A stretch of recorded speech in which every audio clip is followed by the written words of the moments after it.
Hello and welcome. I'm Louise and here's what happened this week. We start in a tropical paradise off Taiwan's southeast coast, home to one of the country's indigenous groups. But the Dao people have more in common with parts of the Philippines than Taiwan itself. Rick Glauert sent us this report from Orchid Island.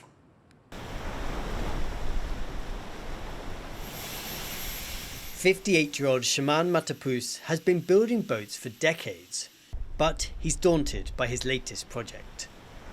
Crafting it the way his ancestors did, this will be his biggest ship yet, and Matapus hopes to use it to reach the land they came from, Batanes in the Philippines, just 200 kilometers across the Bashi Channel. 在这里能够做成这样子，算是很难得。那我要跟巴丹岛分享的时候，我可以到你那边，希望说你也可以来你这样子，互相交流。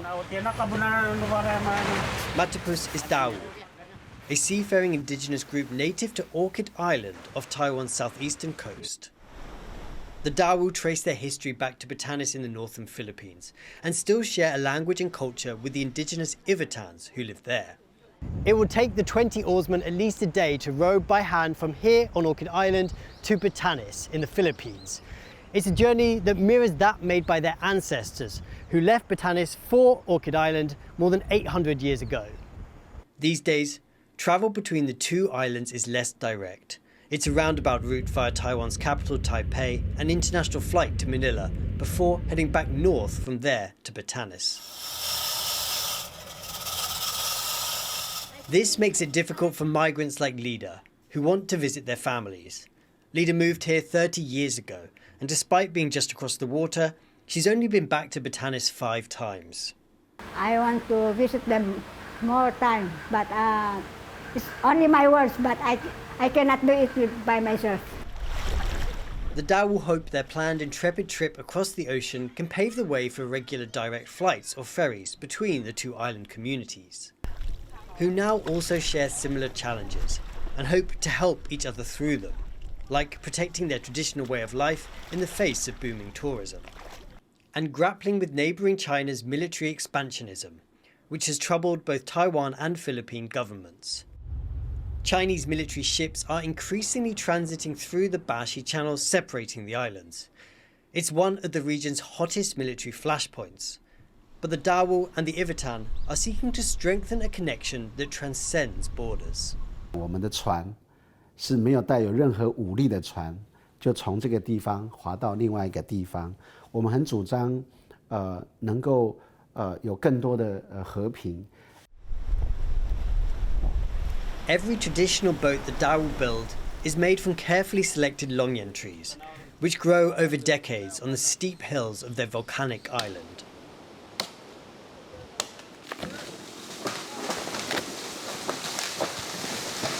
When they set sail for Batanes later this year, the Dao seafarers will be taking part of their island's precious natural and cultural heritage with them. They'll also be bringing a clear message that they are committed to reconnecting with their roots and building this relationship across the ocean. Devin Tai and Rick Glauert on Orchid Island for TaiwanPlus. As an island country, Taiwan has plenty of beaches, but many face an all too familiar problem: trash. Around the Island Beach Cleanup is trying to tackle that. It's an annual event, but this year's looks a little different, thanks to local temples. Eugene Huang has the story.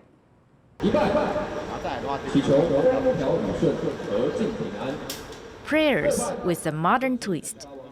Worshippers use their smartphones to light digital incense, a more environmentally friendly way to pray, and one that's in keeping with today's temple activity.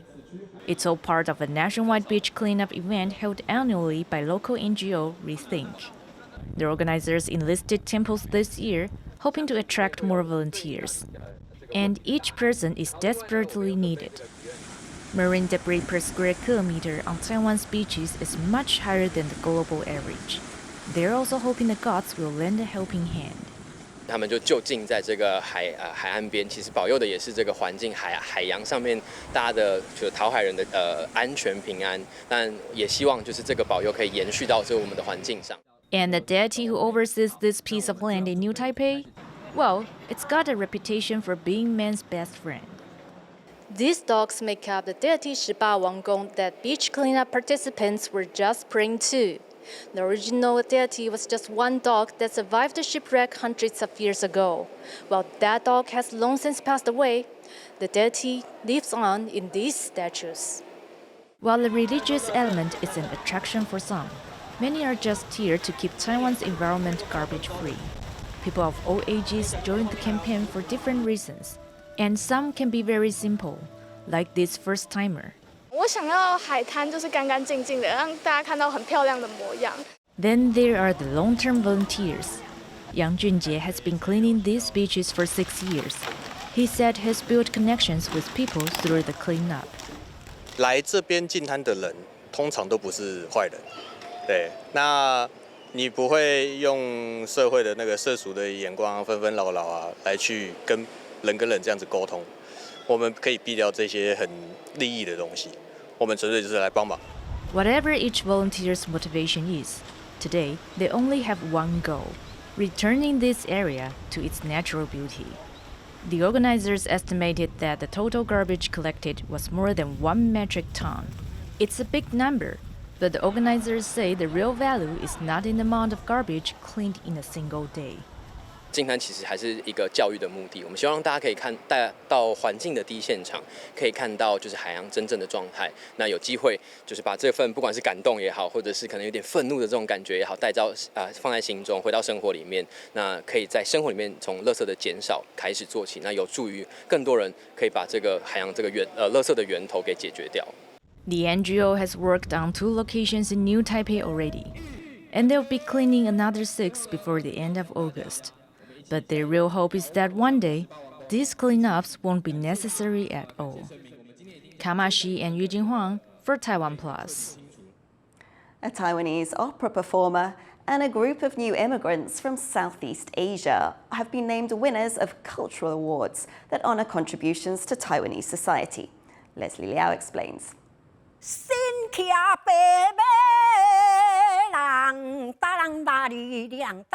A recognition of Taiwan's culture and the people who strive to preserve it.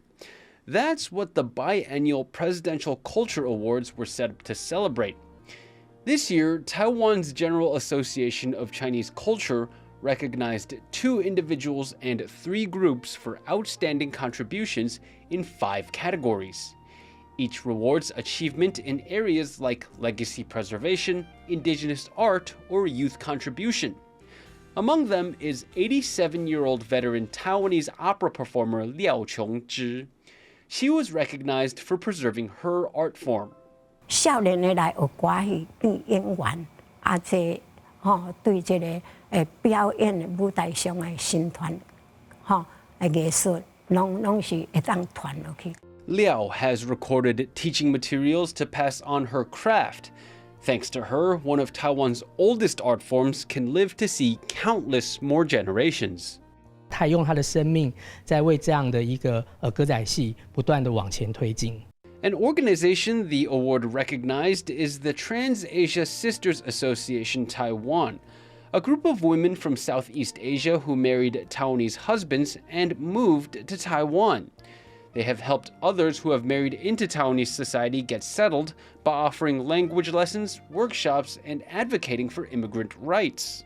这些得主呢，他们在用一生的投入，或者是说，在他们的专业上面不断的去努力，都能够连接这样的一个主题，感受到对土地的热爱。The Presidential Culture Awards celebrate people and the work they do to preserve and proliferate Taiwanese culture.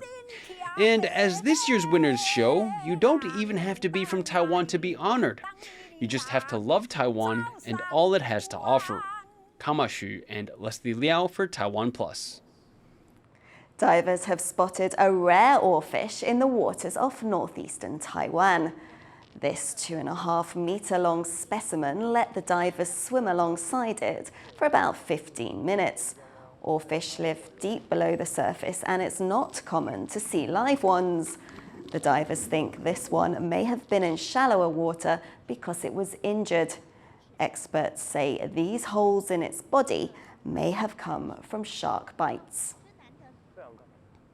Taiwan is known as the Kingdom of Butterflies. That title is thanks to places like Nantou County in the west, where thousands of the beautiful insects have gathered. Eric Gao takes a look. For a few months every summer in Nantou County's Puli Township, butterflies are king. After a devastating earthquake in 1999, locals decided to rebuild with butterflies in mind, planting flowers that attract the insects. Now, the area is home to 160 different species, or about a quarter of the country's total. 这些数量大概估计有1-2千只最近在活动。那它的活动时间大发生期大概6月底一直到9月期间都会有。Because of its diverse habitats, Taiwan is fertile ground for butterflies. Scientists have documented over 400 species in the country. More than 50 of these can only be found here in Taiwan. Now, local officials in Nantou want people to take advantage of the summer vacation and to come check out their bountiful butterflies. Eason Chen and Eric Gao for TaiwanPlus. The Asian water buffalo has been an iconic part of Taiwan's farmlands for as long as many people there can remember. But what happens when these animals start popping up in places they don't belong? Bryn Thomas has the answer. Holy cow. Believe it or not, this kind of scene is becoming more and more common in some parts of New Taipei City. Taiwan's iconic water buffalo have been chasing cyclists, digging holes in parklands, and generally causing a ruckus. And when they bump into people, they sometimes have a fight or flight response. Introduced to Taiwan in the 1600s, the animals were domesticated and used for farm work for centuries. Now, most found in Taiwan's parks are descended from abandoned animals released into the wild. They're known as ownerless buffalo. And while docile, they can become dangerous when threatened or in heat. It's gotten so bad that residents in the area are looking to Taiwan's Park Service for solutions.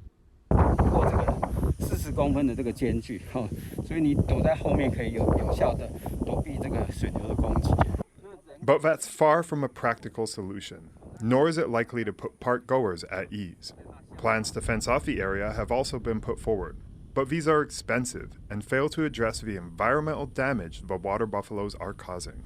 那新北大汉溪那边可能因为环境的关系，它的范围相当广阔。那适不适合说用围栏把它区隔？那也要考量将来洪泛相关的问题，会不会影响到它水牛的这个生命的问题。And the buffalo aren't just causing problems for people. Taiwan's dragonfly population has also been devastated. Ownerless buffalo trample their habitat and snooze in their breeding ponds. 因为消暑或者是说清除寄生虫的关系，它需要到这些水域里面去滚泥巴浴，那都可能会导致它们的重叠。水牛如果你一直不管它，又没有天敌的情况下，它的数量一定会变多。当它变多的时候，它就很有可能会去使用到这样的水域环境。As the buffalo population increases, so does the public pressure to control it. Plans to relocate the animals or to sterilize them are being put forward. 河滨公园的牛只上它大概就是会倾向是在凌晨或者是在夜晚的时候出没。目前大概我们的方向会倾向就是捕捉、移置、安置跟节育。Authorities in New Taipei City have yet to settle on a solution. In the meantime, they are warning people to avoid approaching the animals and to be careful at night. James Lin and Bryn Thomas for TaiwanPlus. Thank you for watching Here's What Happened. Remember to download the TaiwanPlus app for more stories from Taiwan and around the world. Finally, today we leave you with images of penguin chicks going for their first swim at London Zoo. I'm Louise Watt. Take care, and we'll see you next week.